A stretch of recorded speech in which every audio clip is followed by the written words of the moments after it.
This episode is brought to you by the Disney Plus Hulu Max bundle, with plans starting at just $16.99 a month. Stream the latest seasons of The Last of Us on Max, Andor on Disney Plus, and the final season of The Handmaid's Tale on Hulu. All of these and more streaming soon. Terms apply. Visit Disney Plus Hulu Max Bundle.com for more details.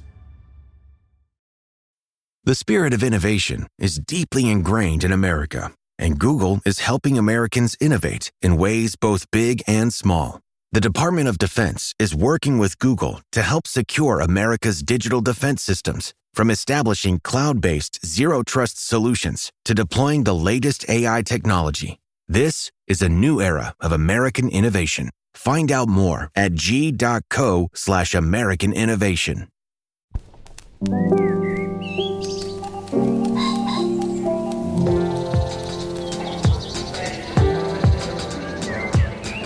Hi, I'm Dana Stevens, and this is the Slate Culture Gabfest Is Sinners Hollywood's Salvation edition.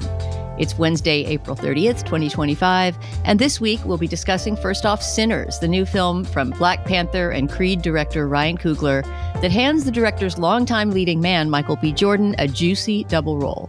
Jordan plays a pair of twins in Depression-era Mississippi whose attempt to open up a juke joint is beset by the sudden appearance of vampires. We will also talk about the new animated comedy, Number One Happy Family USA, co-created by and starring Ramy Youssef, about an Egyptian-American family in New Jersey whose lives in their suburban community changed suddenly and radically in the wake of 9/11. And finally, there's a new podcast out that's hosted by the comedy legend Amy Poehler. We gave it a listen, and we'll talk about what we think of that show and of the celebrity-hosted podcast as a concept. I'm joined today by the original Culture Gabfest trio from LA, where she's a fellow at the Annenberg School of Journalism. It's Julia Turner. Hello, hello. I feel like we need like a little toodaloo of clarinet or something for the original Gabfest trio. Like that pulls up the album cover that we never made. It's true. Let's call up Nick Britell. He needs to write a music cue specifically for when we all three are on the show. And from here in New York, of course, critic Stephen Metcalf. Hey, Steve. Hey, Dana. Ryan Coogler has made 5 movies since 2013, all starring or co-starring the actor whose career he helped launch and who's become his muse, Michael B. Jordan. In Fruitvale Station, Jordan played the real-life victim of an Oakland police shooting. In the first Black Panther movie, he was Killmonger, the wildly charismatic nemesis of Chadwick Boseman's superhero protagonist. And in the first film in the Creed franchise, Jordan was unforgettable as Adonis Creed, a formerly incarcerated boxer bent on proving his worth as an athlete and as a man. In Sinners, Jordan gets the chance to play a double role as 2 identical twins named Smoke and Stack. They've just returned to rural Mississippi after a stint in the Chicago underworld, and they want to use the cash and the smuggled booze they brought back to open up a blues joint for the local community. But not far from the door of their impromptu nightclub lurks a threat in the form of 3 white folk singers with suspiciously gleaming eyes, and if you look closely enough, uncannily sharp teeth. In Sinners, Coogler takes on something entirely new. It's his first film not based on either a real-life event or a horror, the vampire movie, with a complex racial allegory that encompasses everything from Jim Crow laws to the birth of the blues in the Mississippi Delta. Let's start by listening to a little bit of the trailer from Sinners. We chose the trailer because that lets you hear a few different voices from the cast and also some of the music, which is a very important part of this movie. We've been gone a long time. We back now. You twins? Nah, we cousins. There are legends of people with the gift of making music so true. It can conjure spirits from the past and the future. This gift can bring fame and fortune. Will somebody take me in your eyes? But it also can pierce the veil between life and death. Joining us for this segment will be Slate culture writer and longtime beloved friend of the program, LB Fop, Nadira Goffe. Hi, Nadira. Hi, thanks for having me.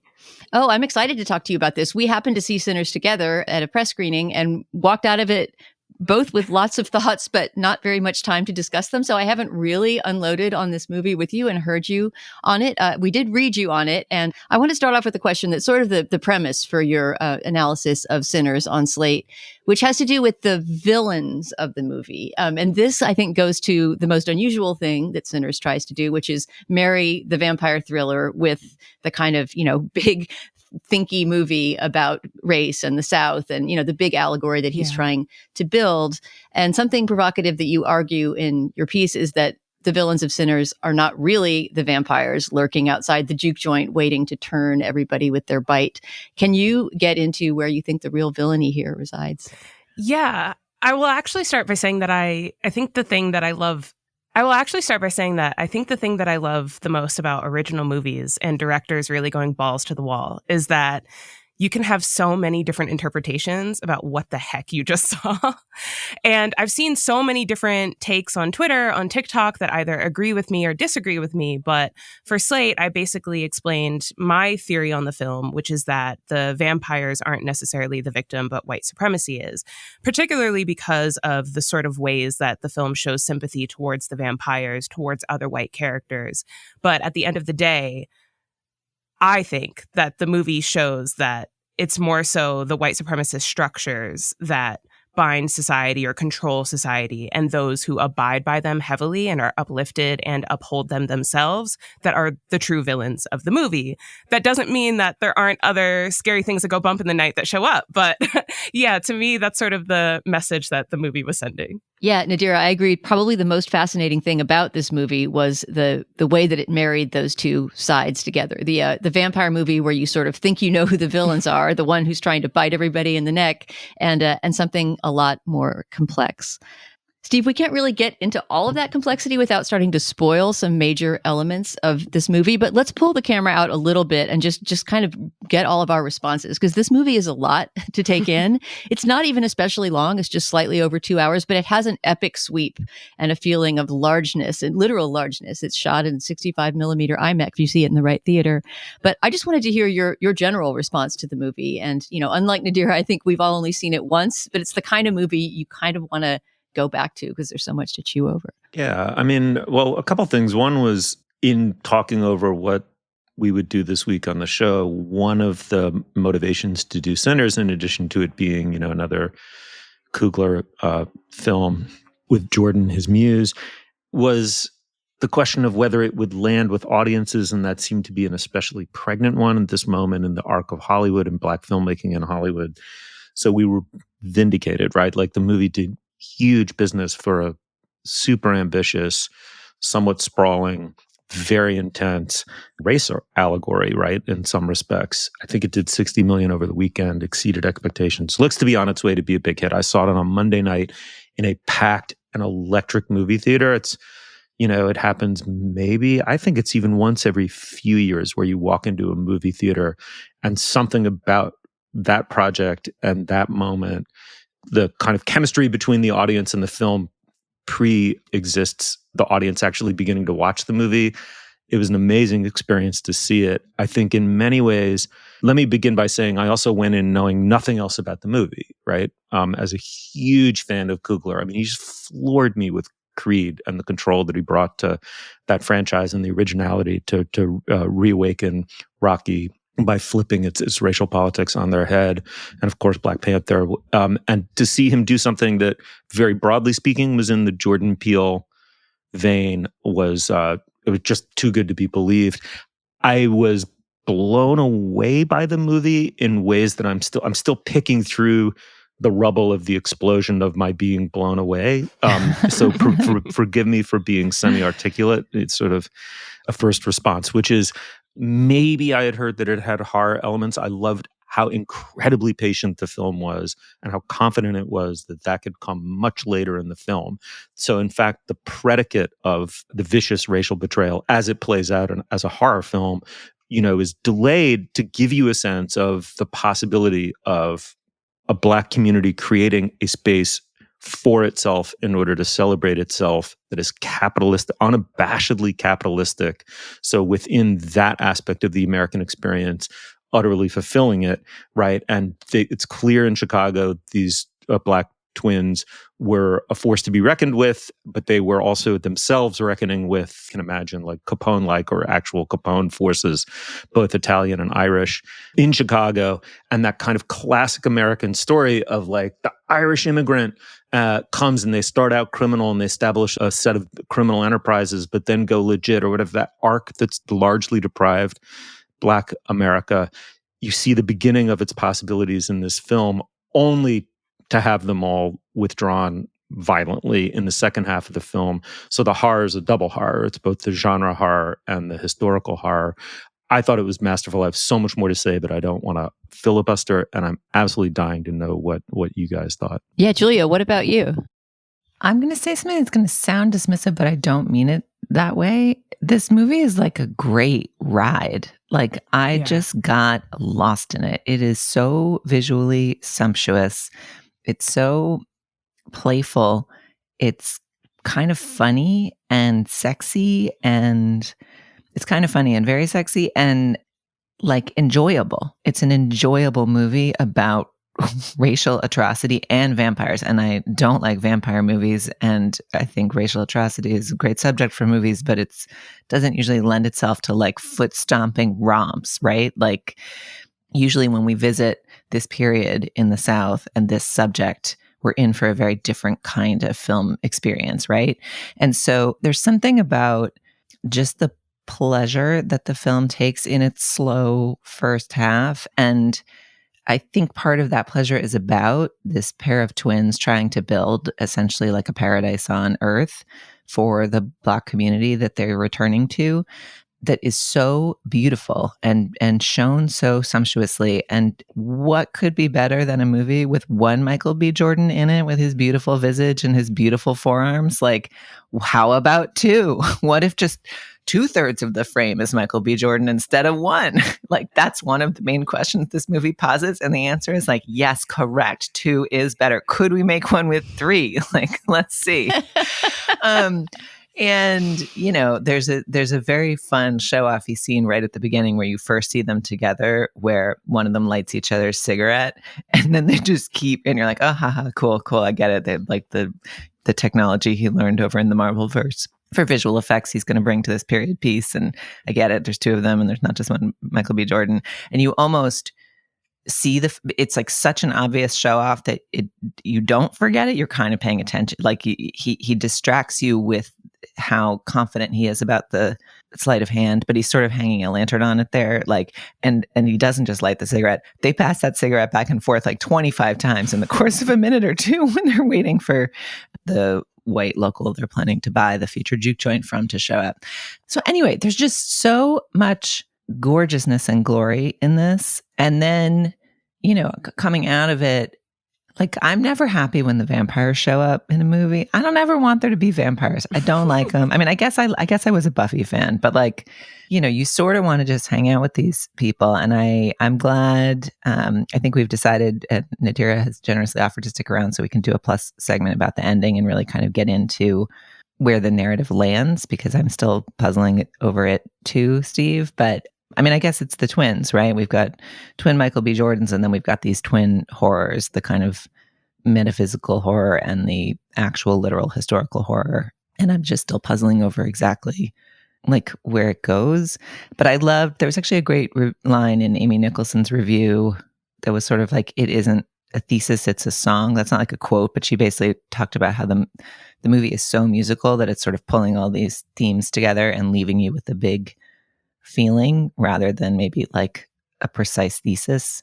And I liked that resonated for me as the way the movie left me. But Dana, what did you make of it? Yeah, I think I say something similar to what Amy wrote in my review when I sort of say, you know, like all great allegories, truly rich allegories, there isn't just one equivalent for each symbolic element here. You know, it's not as if you could make this flowchart that says the vampires equal this, right? And each character has some sort of purely symbolic meaning. No, it's an actual rich world of characters that first easygoing hour takes to establish. And to me, in the end, I mean, it almost ends up being a film about music as much as it is a film about vampires. It's about entrepreneurship, right? About the twins. The whole first hour really is about entrepreneurship and trying to open this juke joint and all the work that they do and the team that they bring together to help build it and publicize the party and start throwing the party. And then at the party, because of a character we haven't discussed yet, who in a way is the movie's protagonist as much as the twins are, Sammy, the blues musician played by Miles Caton in his first role, a real find because they found somebody who can actually play guitar and sing like this. But the character of Sammy is this kind of prodigious bluesman, very young guy. And it seems very clear in the context of the movie set in Clarksdale, Mississippi. There's this kind of idea from the beginning of the blues being the music of the devil. There's a really clear parallel to Robert Johnson, the blues man who famously, supposedly sold his soul to the devil at the crossroads near Clarksdale, Mississippi, in order to become the great guitarist that he was. That legend is deep embedded within the movie, like deeply embedded enough that it doesn't need to be ever made explicit or acted out. But at the party, when the party finally starts about an hour into the movie, and before the vampire business starts, Julia, there's this explosion of just music and musical joy and dance and performance. And again, I can't sort of get into it too specifically without spoiling stuff. But to me, that part of the movie was where Coogler's real daring as a director came in. And there were just some moves he made that were just breathtaking for their sheer audacity and for his decision to do things that were not strictly realist in nature in order to conjure the spirit of this blues music. Nadira, can I ask you a question? Yeah. Or make an observation about your wonderful piece? Yes. Is that you fixed on a detail that really hit me when I was watching it, and I wanted someone to talk about it and explain it and think it through in ways that I couldn't, and you did it in your piece, which is what complicates the race allegory is how incredibly beautiful and mournful the Irish folk song is that these vampires play. So at just the moment you're kind of grokking, okay, this, there's sort of there is a white devil in this movie. The white devil connects to an ancient tradition of white music, and it's not parodied, it's not condescended to in the context of this film. It's actually bewitching. Yeah. And maybe talk a little bit about that in relation to the large questions that Dana points to that the film raises. For sure. And I will say that, this movie is so many things, right? It's a stealth comedy, it's a stealth musical, and so much so that there is a defining scene of this movie that sticks in everyone's mind that they can't help but talk about or codedly mention on Twitter that has to do with music. It's a very musical scene that I won't spoil, but music is so imbued into the story or the many stories that this movie is trying to tell. And I think the choice to make the sort of head vampire figure that we see Irish in this sort of racial allegory is a really smart and very specific one. As we all know, at that time in America, Irish people were not considered white in the way that they are today. And they have also had a history of forced religion and colonization and a lot of things that also mimic in a sort of Black American history as well, in terms of a painful backstory. Yeah, no dogs, no Irish. Right, exactly. And so to have this character come in that in a deep way actually relates to the sort of character of Black heroes that we have, the cast of Black heroes that we have, I think is a really specific choice. And I think that it comes to a sort of head, not only in the words that he says, but also in this sort of Irish jig scene that they have, which is incredibly creepy. It is the first time I've ever seen Irish jig music, which I love watching, I love hearing, feel scary. But I think that it comes to a head in the sense that you understand, I don't know, it sort of links their backstories to me. And you understand how maybe earnest he is and where he comes from and where his plea or his point of view comes from. But then you also understand how it could sound as a siren song to Black people who maybe have experienced the same thing or have a very similar shared history. Well, the other thing that section does and that choice does is part of the radical nature of this movie is that it raises the question, mightn't it be better to be a vampire than to suffer through life in the Jim Crow South? Exactly. Like maybe being eternal and having some power that's outside of the power structure you're stuck in wouldn't be so bad. Like maybe blood is delicious. You know, like the movie is raising that question. And when you first meet the instigating vampires here, they are sort of the white devil at the door. And I actually think the way their music is presented evolves. Like at first it's haunting, but also like kind of thin compared to the robust homage to Black music and other music that we've just seen. And then it sort of accelerates into something that has its own alluring stomp as the movie continues. But essentially the movie is, I mean, it's called Sinners. And another thread, of course, is that the protagonist is called Preacher Boy and his dad is the minister. And there's a belief by some of the characters in eternal salvation and the idea of essentially going to a heaven type place. Like the notion of where do you get to be outside the shitty place that you're in, whether that's through a belief in God and the devout behavior that might land you in a kind of Christian paradise, or losing your willpower and falling to the lure of the vampires and like an eternal power. Like there's sort of a parallelism between the vampire life and the church here that is, I think, also one of the ways the threads are twisted in a surprising way that leaves you with a lot to puzzle through. Well, let me just say this. I love vampire movies. I love them so much. And this is the first time I've ever seen any vampire media that actually had a convincing argument to become a vampire. And I think the sort of big question is, what is a good option when all of your options are shit, right? And I think that is such a smart question to ask, and it's such a smart question to play with. And it's the first time I've seen a supernatural movie try and deal with that.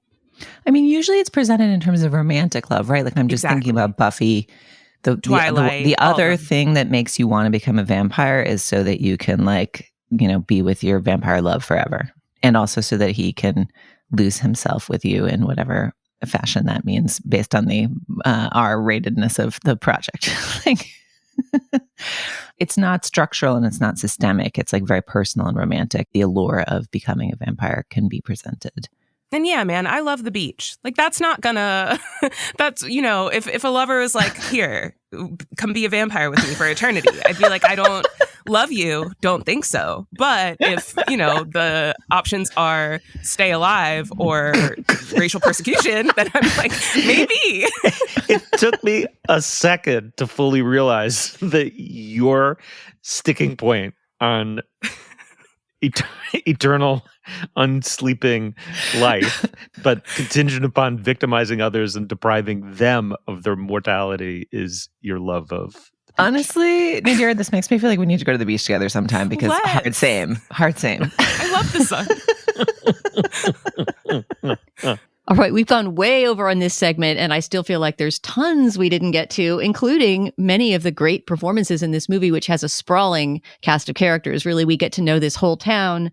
It's one of the best roles I've seen Haley Steinfeld in ever, and this extremely ambiguous and interesting character, the love interest of one of the brothers. Also, the always wonderful Delroy Lindo is fantastic in a side role.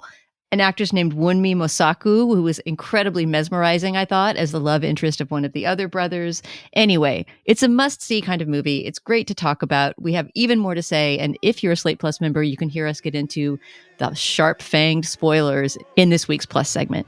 All right, well, Nadira, thank you so much for joining us for this segment and also for sticking around for our Plus segment, in which we will continue to gab about Sinners. And if you're a Slate Plus member, you'll hear that as a separate show in your feed.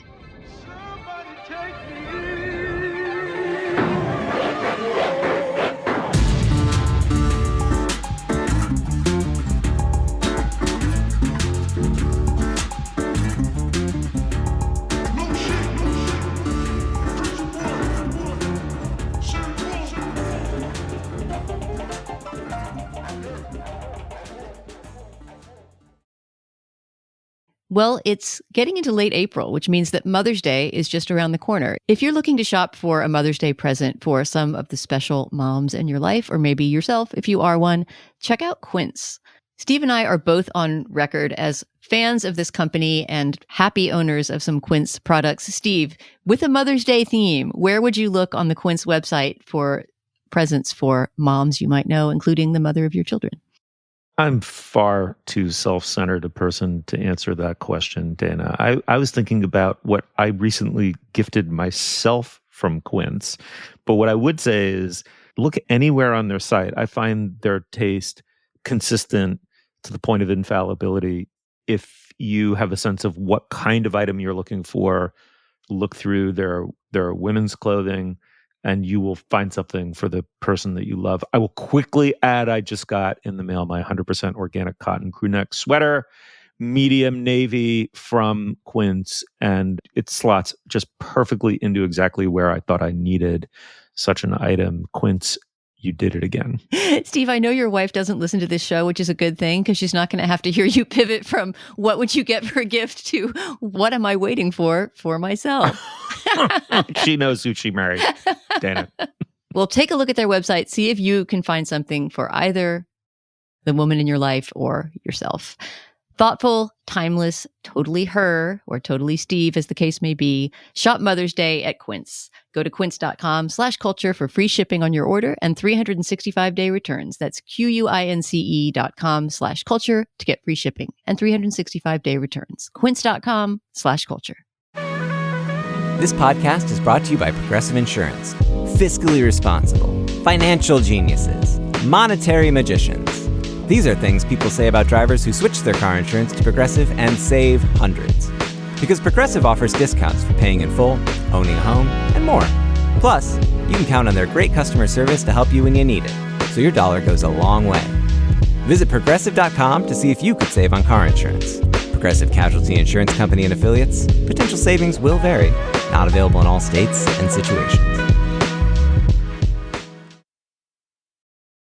Before we go on, it's the moment in our show where we talk about le business. What do we have, Julia? Our only item this week is to tell you about our Slate Plus bonus episode available to Slate Plus members in their feeds. Today, we are all going to dive into the ending and meaning of Sinners and all of the discussions of its meaning that are opened up by discussing its ending. Nadira is sticking around. We had so much fun dissecting the movie and really asking each other questions we didn't know the answers to about what the hell it all meant. It's a great conversation. If you've seen Sinners and loved it, definitely listen. If you're not yet a Slate Plus member, you should become one so you can do so. You can sign up today at slate.com/culture plus. Members get ad-free podcasts and lots of bonus content like the segment I just mentioned. You can also hear members-only programming on other Slate shows like Slow Burn and the Political Gabfest. Plus, members get unlimited access to all the great writing, including Dana's, on Slate.com. And you'll never hit a paywall if you're a Slate Plus member. You'll also be supporting the work of our brilliant colleagues. These memberships are really important for Slate, so please sign up today at slate.com/culture plus. Again, that's slate.com/culture plus. Or subscribe now on Apple Podcasts by clicking Try Free at the top of our show page. The comedian Ramy Youssef has done stand-up, he's done lots of different things, but he's probably best known for his semi-autobiographical Hulu series, Ramy, which ran for 3 seasons from 2019 through 2022. That show followed the daily ups and downs of a first-generation Egyptian-American living in New Jersey. The 4th episode of Ramy was a flashback to the protagonist's middle school days, with his tween angst playing out against the backdrop of the September 11th attacks. Youssef's new show, which he co-created with Pam Brady, and in which he plays 2 major voice roles, is also autobiographical in nature. He plays Rumi himself as a 12-year-old. He also plays his own father, Hussein.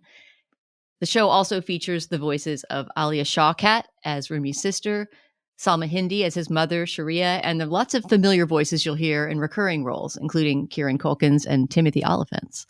Let's listen to a clip from the show. Here you will hear the voice of Ramy Youssef twice, as his 12-year-old self, Rumi, and as his father, Hussein.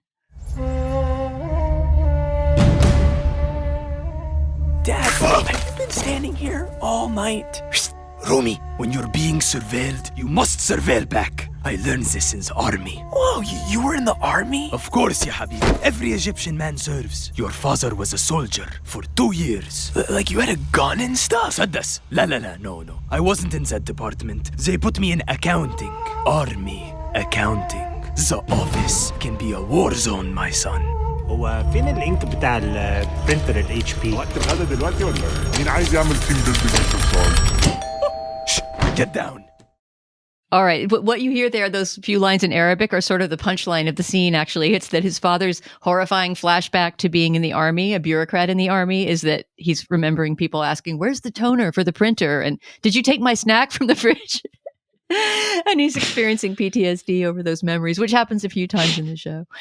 Julia, I will start with you. Number one, Happy Family USA. Did it seem to go somewhere beyond where Ramy, which I believe we also talked about on the show, had already gone? I think I'm still puzzling over what to make of this show.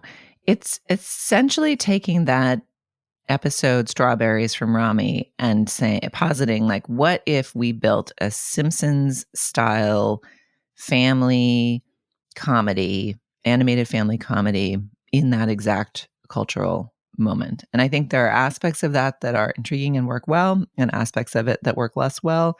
Although I also feel like the show, which has been greenlit for 2 seasons, kind of finds its footing as it goes along. Like the first couple episodes didn't feel like they had the balance quite right. And then as the characters gain a little bit more dimensionality, it gets more interesting. But Brady, the Youssef collaborator on this, worked on South Park. So there's a little bit of that DNA in it too.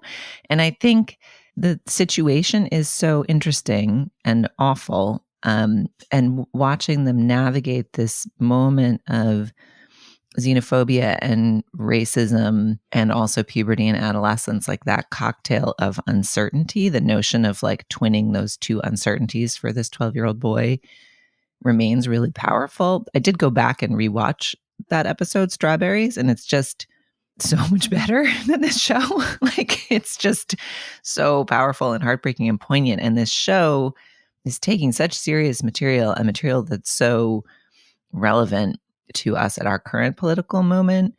And I don't know. I feel like the dials on the poignancy, the humor, the kind of gallows humor required to laugh at Simpsons style jokes about this grave material didn't quite land for me for the first bit. And then I think by the 3rd or 4th episode, I was beginning to kind of, basically once the characters start to develop more real relationships and be kind to each other and look out for each other more, I began to warm up to it. But I'm dying to know what you guys thought.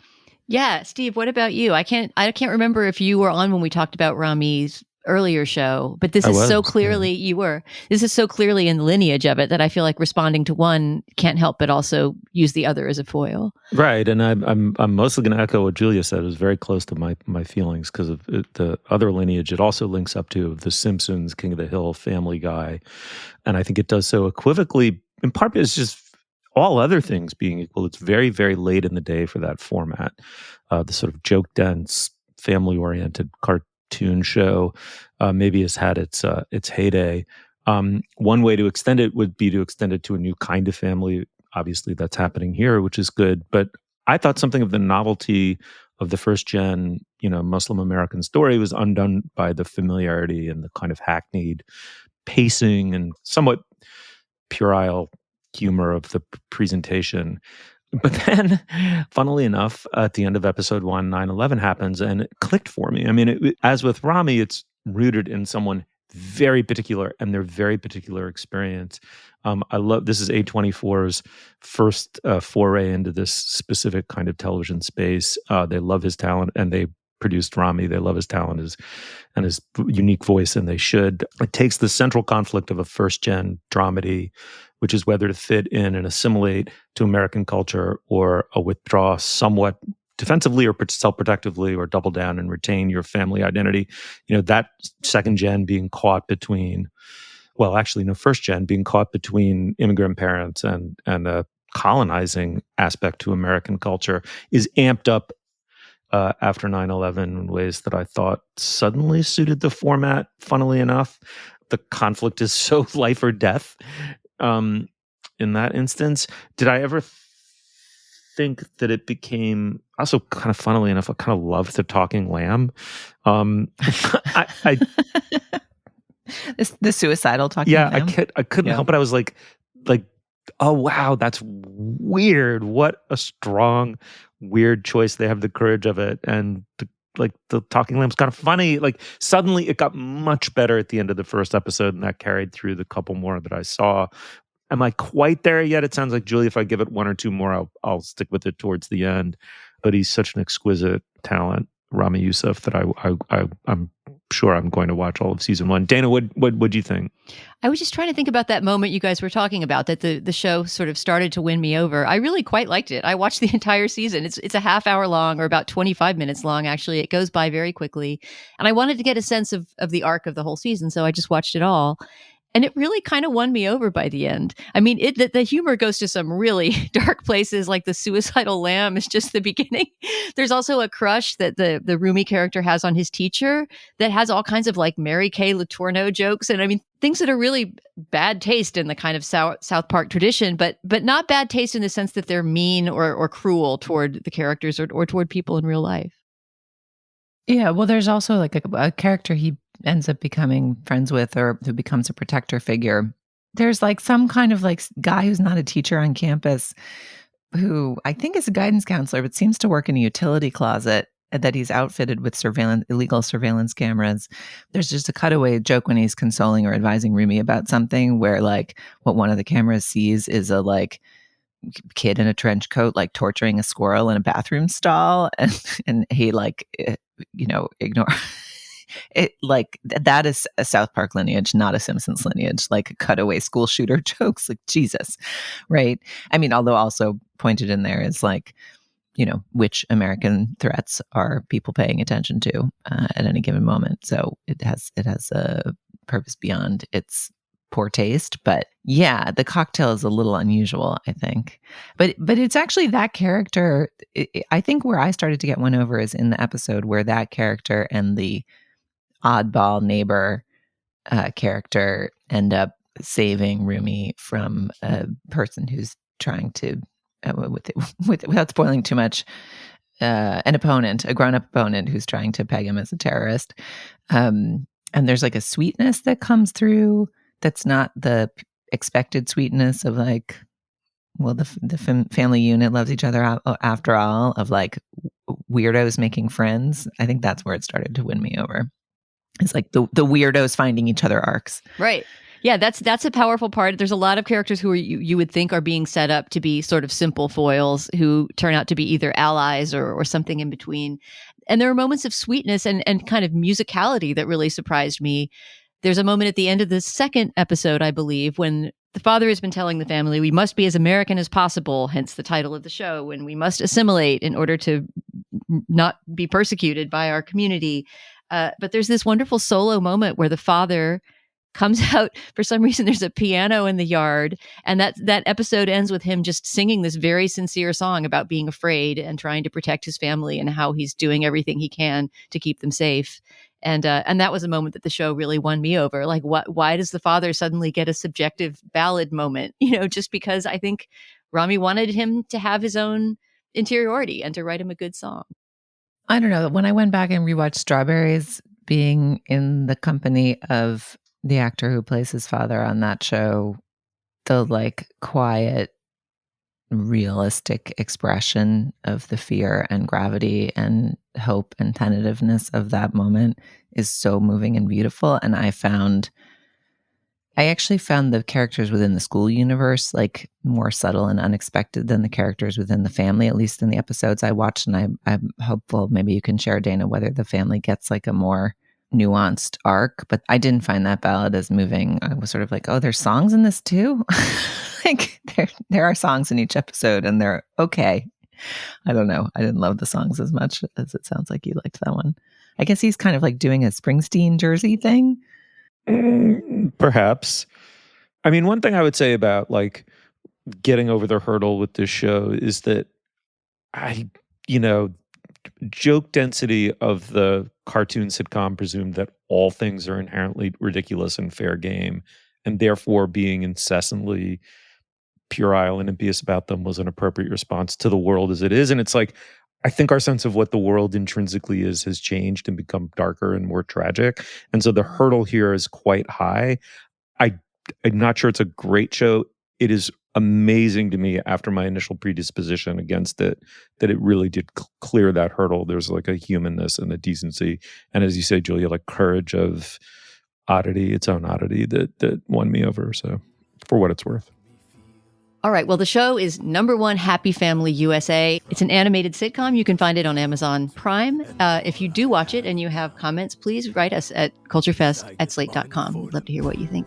Money for the meat, cause my baby's got to eat.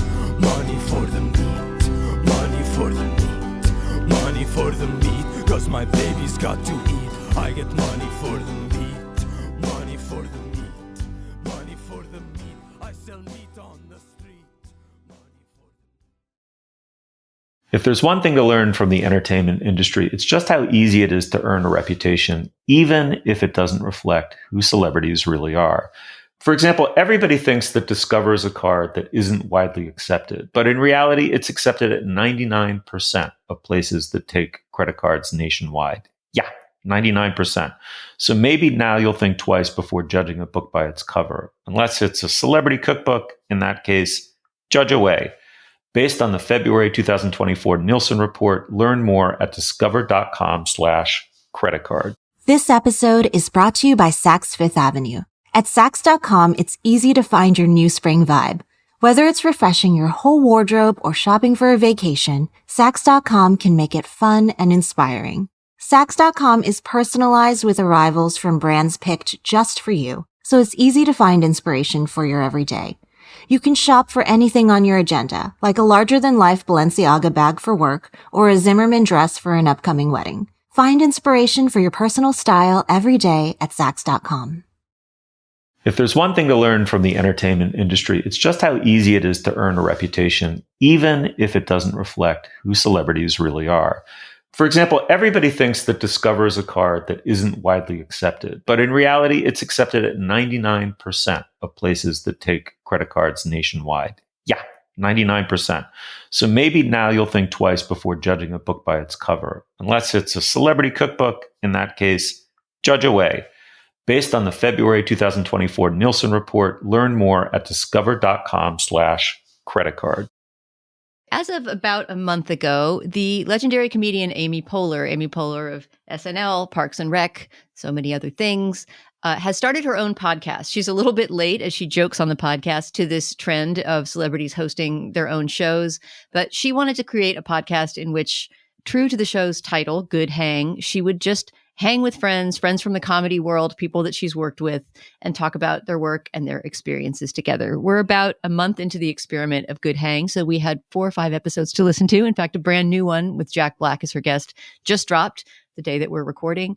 We tried to get a little bit of a sense of where Amy Poehler is going with her podcast and to use that as a jumping off point to talk about the celebrity podcast as a genre.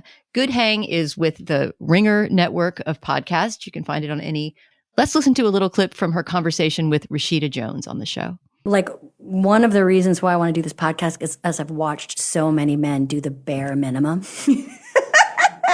Is this your bare minimum? And this, I'm truly giving 25%, which is for most people is 75%.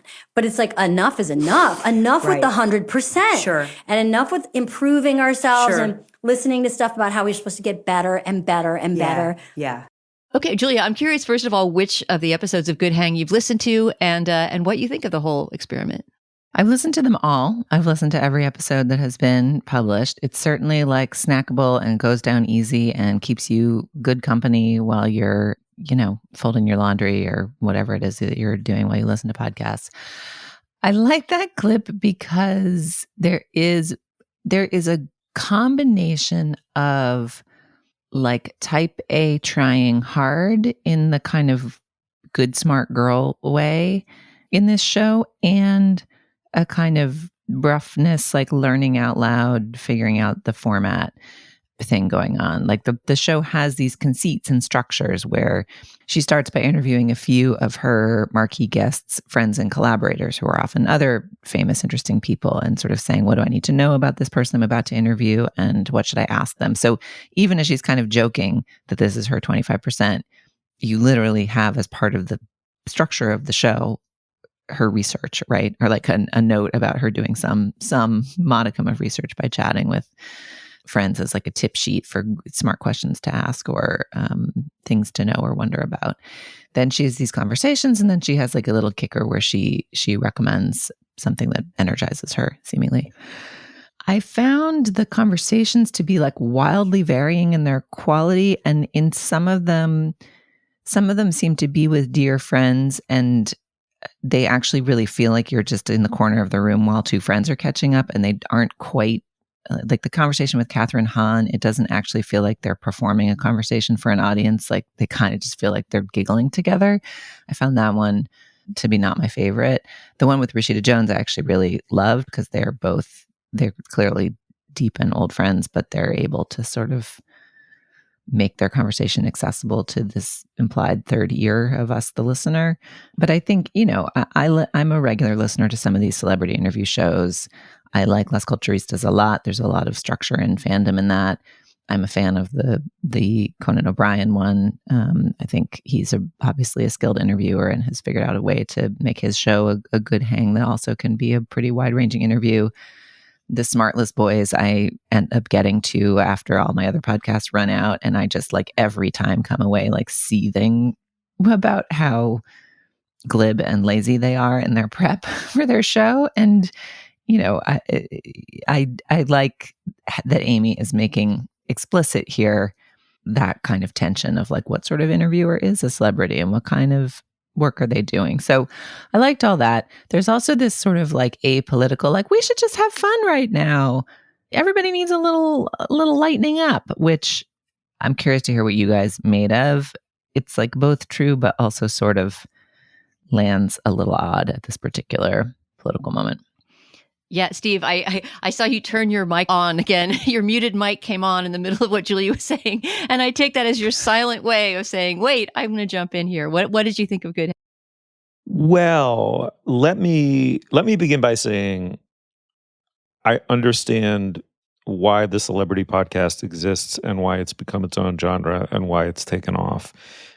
These are superbly intelligent, charming, and likable people by and large. Poehler, I mean, especially, right? I mean, of the famous people in the world who I imagine would be not just sufferable, famous people in the world I don't know who would be sufferable to know, but a delight. Like your inner self would sparkle along with something about her. To get to hang out with Amy Poehler, a dream. A total dream, right? So nothing I say next is meant to pour acid on her or her podcast specifically, but oh, what the political Gabfest hath wrought.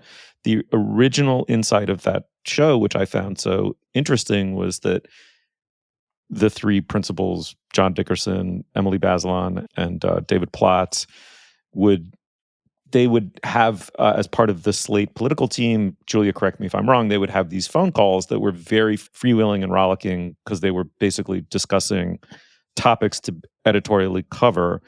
And they suddenly realized that informality and that rapport and that looseness actually led somewhere way more. It was, first of all, incredibly fun. And in a sense, they kind of created this, right? The idea that you're eavesdropping on people who do something else, talk about the thing that they do, because when people talk about what they do informally, there just can be 1,000 times more informative, interesting than people who are, all right, lights, camera, hit your mark, talk from basically a script or talk in a robotic way that you've trained yourself to talk about when you hit your mark. And it's grown, it's metastasized, it's become a major, we copied it, obviously, it's become this like huge phenomenon.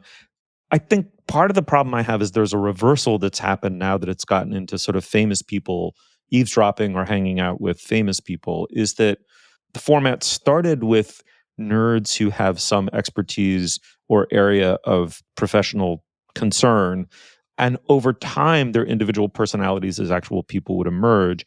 And so there was this kind of, like, you tuned into the political Gabfest because you cared about politics, or us because you wanted to know about movies, but also have like a little bit of American studies, grad school, nerdy meta thrown in. And over time, you became parasocial friends, and this other aspect became, if not exactly foregrounded, was in balance with Dana, thumbs up, thumbs down. It's also like, Dana and her weird thing with Gamelon, which just cannot evolve beyond. My tolerance for we'll just do away with this like kind of nerdy premise that this person, whatever, is like going to tell me about X, and instead just have this, like, I already have a parasocial friendship with Tina Fey and Amy Poehler. Like, I mean, I really want to emphasize this. Like, I could not admire those two people more. I mean, Fey almost especially is just like, she's a fucking titan and just fucking owned comedy as a woman, which was, I think, at the scale she did it without precedent. When they talk, I kind of want to listen, but my tolerance for this format is like so close to nil. I could barely get through the Tina Fey episode. And then I like Martin Short because Martin Short occupies this weird liminal space between like goofy, total ironist and actually the cranky show business, old crusty fart that he likes to parody, right? He's in this funny, ambiguous way in which he both is and is exploding the thing that he is or isn't. It's just me a little bit, but I like the power of caring about people when they are doing the thing, like famous, very famous people who have like the apparatus of fame behind them. I like caring about them when they do the thing that they are deservedly famous for.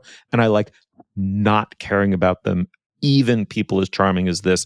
I couldn't do it, but I also think if anyone can, it's Amy Poehler. And I only liked her more when I was done with it. So that's where I landed. I'm curious, Dana, what you thought.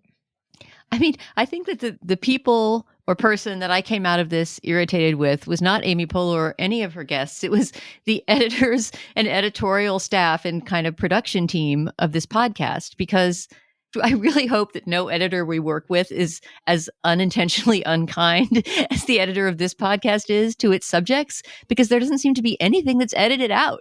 The very first episode begins, well, every episode begins, as Julia, I think, described, with a kind of prequel to the main conversation where she brings on somebody, one or more people who have worked with the person she's about to talk to, right? So in her first episode, which is with Tina Fey, she brings on a bunch of SNL alums who all clearly know Tina Fey and Amy Poehler very well. It's like Seth Meyers, Rachel Dratch. I can't remember the whole crowd that's there, but there's like a pack of people that have been assembled clearly by Zoom or some remote method to kind of give Amy a pep talk for her first podcast and give her some tips on what to ask Tina. It's not a terrible idea for a setup, but essentially what you're hearing is their sound check. All of them like breaking up with laughter because of something silly that Rachel Dratch is doing with her headphones, which of course we can't see because it's audio only.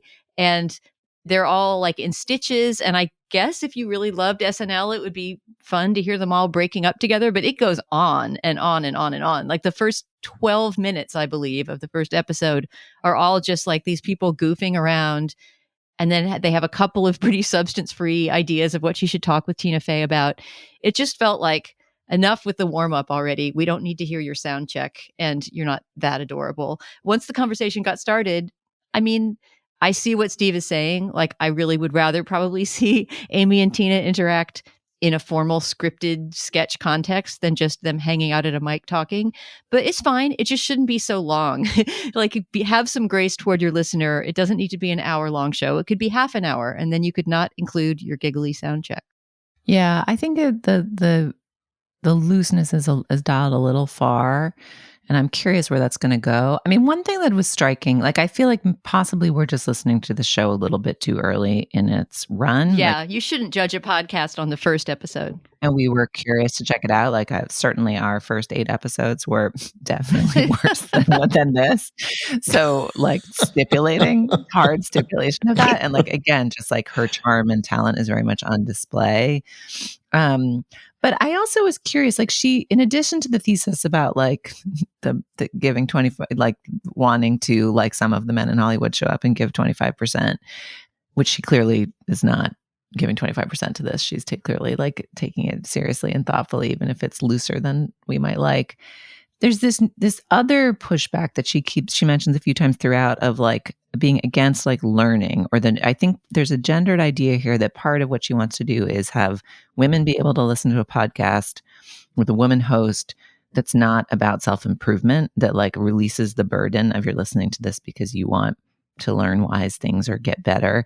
And it made me think about the other celebrity podcast we have done recently. It's a segment that we all loved, which is Julia Louis-Dreyfus's Wiser Than Me, which is so conceptually tight and is celebrity conversations. Basically, she puts a few politicians and scientists in there, and is also explicitly about learning, right? Like it's explicitly about like, what can I learn from these elders and wisers? But it does not feel, I don't know, it doesn't feel self-improvement-y, self-helpy. Like I found myself being like, I kind of wish there was a little more learning in these conversations or something. And then I was like, am I being sexist? Is that like sexist to have the gendered expectation of wanting a little bit more?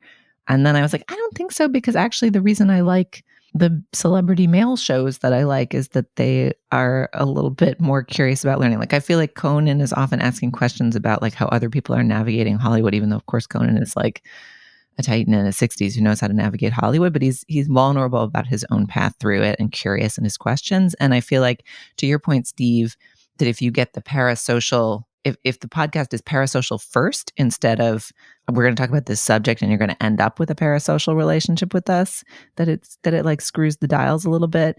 Like I love on Las Culturistas, Matt Rogers and Bowen Yang are like insane culture nerds, and they've become more famous as that show has gone on, but they're not like, ha ha ha, surely you'll want to hang out with us and then we'll talk about some stuff, like it's their fandom is the subject of that show, and their fandom is like potent and they're very articulate about it. And so that's part of why that show transcends, I think. Anyway, I don't know. I think she'll figure it out. Maybe give it a beat. Maybe skip the first one. And also, by the way, it's Amy Poehler. The guests are amazing. She's going to end up with a huge audience. It'll be a success and deserves to be. But Julia, I'm with you. I kept thinking about the Julia Louis-Dreyfus show, Wiser Than Me, I believe, right? And it's there in the title itself, right? It's like, I'm going to put on, like she really puts on the interviewer hat in ways that are so respectful and thoughtful, and then openly announces, like, I'm the subordinate partner in this dialogue. She knows how to disappear into an interview just enough so that the interview has integrity and the space is there for the interviewed person, interviewee to say their piece meaningfully. At the same time, she's, she's occupied a large between Veep and Elaine Bennis, like she's never going to fully disappear into that, and she struck the balance beautifully. I thought it was great, and it was hard for me not to compare it to that. Yeah, and speaking of Julia Louis-Dreyfus, I actually should note that I think this morning she announced that actually her home in the Palisades burned down, her home of 31 years, and she has a special new Earth Day episode out, interviewing a climate scientist. So if you're looking for some new JLD content, it exists, and that should be an interesting conversation. Yeah, I think all three of us were put in mind of Julia Louis-Dreyfus's podcast because it compares so favorably to this one. Nonetheless, there is something fun about Good Hang with Amy Poehler. If you're curious, give it a listen. It's available anywhere you get your podcasts. Well, we've reached the moment in this week's show where we endorse. Steve, what do you have for us this week? Dana, I have well, it's not a double endorsement. I think it's fair to call it a single endorsement. It's mostly for the music of a half-forgotten or mostly forgotten indie singer-songwriter named Bill Fox, who seems to be, he's returned with a new album. He's been around since the 80s, sort of languished in this sort of semi-Nick Drake-like obscurity. His music, which I was totally unfamiliar with until about 48 hours ago, is utterly haunting. And he's returned with a new album called Resonance, which is really strong. And I think Pitchfork has been flogging it. So I think we're about to have a Bill Fox essence. You should check it out if this is your style of music. But I would also, the new one is great, but I would also listen to some of his older stuff. It has a lo-fi, bedroom rock kind of charm to it. But his instincts as a melodist and songwriter are really powerful. It's not doing that thing that sometimes happens with, home recorded indie rock music where a lot of the charm is like there's a huge DIY grade inflation, or can be. The aura of it is so intimate and personal and personable that maybe the songcraft doesn't have to be quite there. The songcraft here is really remarkable. It has like shades even of McCartney in its like melodic facility, which I quite love. The reason why this is sort of a double endorsement is that a friend of mine and a writer that I've just admired forever, Joe Hagen, who wrote recently that wonderful, really, really wonderful biography of Jan Wenner, wrote back in 2007, as he says on his Blue Sky, of all the stories I've ever written over the years, my 2007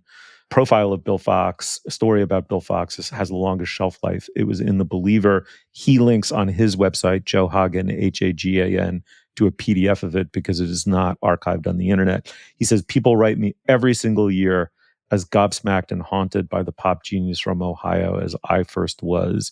And he links to that story. So we will link both to the Spotify of this new Bill Fox record, but also Joe's really extraordinary meditation on Bill Fox and what's haunting about his music. Check it out. Yeah, Steve, I don't know Bill Fox's music at all, and I love Joe Hagen's writing, so I am definitely going to look to both of those. Thank you. Oh yeah, Joe's wonderful. Julia, what have you got this week? All right, are you guys familiar with Les Rabouteurs de Parquet? This is my French, which is not good. Don't think so. That's the Gustave Caillebotte painting. I don't know how to say his name either. The Floor Scrapers. Oh my God, Julia, that painting. It is truly, I mean, it's got to be one of my 3 or 4 favorite pieces of art. It's incredible. So I had an incredible experience this weekend, which is that painting is right now at the Getty, part of a show called Painting Men, which is a collection of the work of its painter, Gustave Caillebotte. So anyway, there's a kind of retrospective of his work that's at the Getty. It started at the d'Orsay, which is in Paris, which is where the Floor Scrapers lives usually.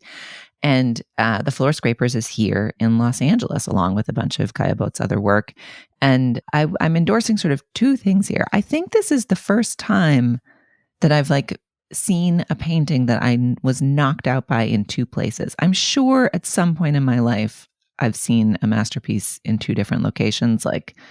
I've been to enough retrospectives of, I don't know, traveling shows of Monet or Van Gogh or something that I've probably it's not the first time it's happened. But I remember seeing this show my first time in Paris when I was 20 years old and being totally knocked out by it and not even really understanding why, but just being like, this is incredible. I just was so moved by it. I probably took a picture of it on my little clicky film camera in 1998. And, it's the painting of 3 laborers kind of working on the floor of a grand, presumably Parisian apartment, stripping the floors, the parquet, and you can see the light reflecting off the part that they haven't stripped and the kind of dull matte wood where they have, and their shoulders and their bodies working. I don't know. It's just that moment in a museum where you find a painting that you don't expect to find and it just moves you and it speaks to you. This painting was one of the first paintings that ever happened to me with. And then I actually got to see it again when I was back at the d'Orsay last summer and saw that Impressionism show that I endorsed that has traveled a bit in the US. And then I was tipped by, of course, famed Culture Gabfest tipster Jody Rosen to the fact that there's this Caillebotte show called Painting Men that's, without quite explicitly saying so, basically noting that for painters of his era, he was unusually interested in painting men, in painting their portraits, in painting their clothed and nude bodies, in painting them in action, and sort of suggests that he was sort of a very wealthy and privileged Parisian, and basically the show suggests had enough privilege to scramble gender expectations at the time and turn his gaze on male bodies in ways that the show does not suggest exactly are sexual, but it certainly leads you in that direction. Anyway, this show is marvelous. I got to see a lot more of his paintings. It's at the Getty, which is also just a wonderful place to go to, and nobody in LA probably goes there often enough, for another month or so, I think through the end of May. And then it's going to be in Chicago at the Art Institute through the fall. So if you love this painting, make a pilgrimage to see it. If you're curious about it, make a pilgrimage to see it. And getting to see it in the context of the rest of his work was marvelous too. The painting is The Floor Scrapers by Caillebotte, and the show is called Painting Men. I think it's got a slightly different name in its Chicago iteration, but it's the Gustave Caillebotte show. I Googled the painting while you were talking about it, Julie, and it really is extraordinary. It's a very unusual subject and framing and everything for its time, which I associate Caillebotte most with that very famous, much postcarded painting of the Parisian street corner in the rain, right? With the kind of flat iron style building angled onto the street. But this is much more intimate. Very, very cool. Well, and just the feeling of the resonant power of the magnificent object, like just to be like, how did this painting from my youth, how is it here? Like, it felt like a magic trick to be in its presence in this completely different place where I never have imagined my life would take me to becoming an Angelino. And then what's this Impressionist painting doing here on this nearby hilltop? Like, I don't know. The whole communion with it was a lovely part of the afternoon. That's part of what makes museum going great, right? It rhymes with your own history of going to other museums and other times of your life. And actually, speaking of rhyming with rhyming, my endorsement this week is a blog post or a newsletter post, I guess, with the title When Hope and History Rhyme. The author is Rebecca Solnit, who I remember discussing with you guys. I have a clear memory of this in the lobby of a hotel in Melbourne, Australia, where we went in 2017 to do a live show, a couple of live shows in Australia. And I had just read something beautiful online about the first Trump administration back in 2017 by Rebecca Solnit. And I mentioned it to you, and both of you sort of said separately, oh, I never really got her writing. I really just don't like Rebecca Solnit. And I had this very crushed feeling that I've had ever since.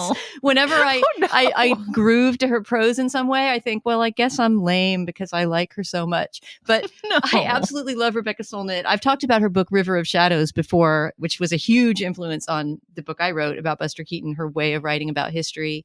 And I really love her as an activist and just as a kind of figure, you know, in the left. She's really become, for one thing, she's taken to social media, which she never used to do. And she started this wonderful newsletter called Meditations in an Emergency, which is where this post comes from. So I guess in a way I'm endorsing Meditations in an Emergency, originally the title of a Frank O'Hara poem and a Frank O'Hara book of poems, but that she's adopted for this newsletter about where we are, you know, about sort of the state of America at this moment. And she's very prolific. I mean, one thing you can say about Rebecca Solnit is maybe she writes almost too much. She is constantly coming out with new books. It's very hard to keep up with everything she does.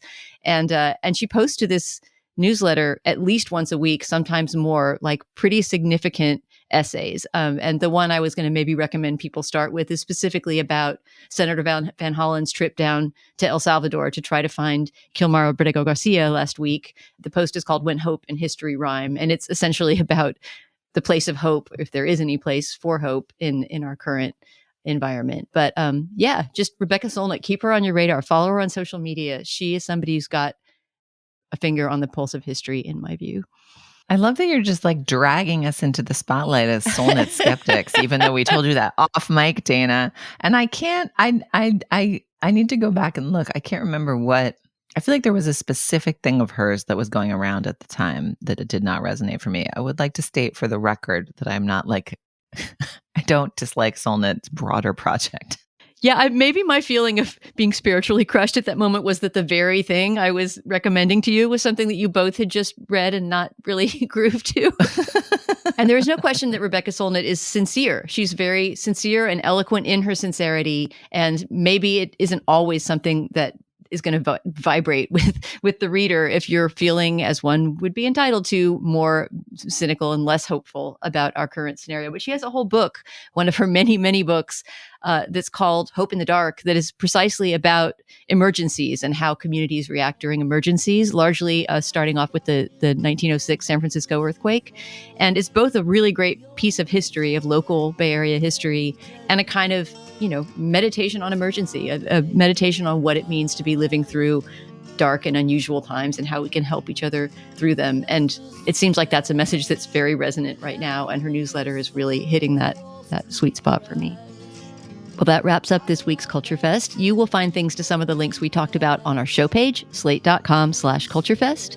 You can also drop us an email at culturefest@slate.com. Our producer today was Kevin Bendis. The composer of our theme music is Nicholas Bertel. For Stephen Metcalf and Julia Turner, I'm Dana Stevens saying thank you so much for being a listener. We'll talk to you all again next week.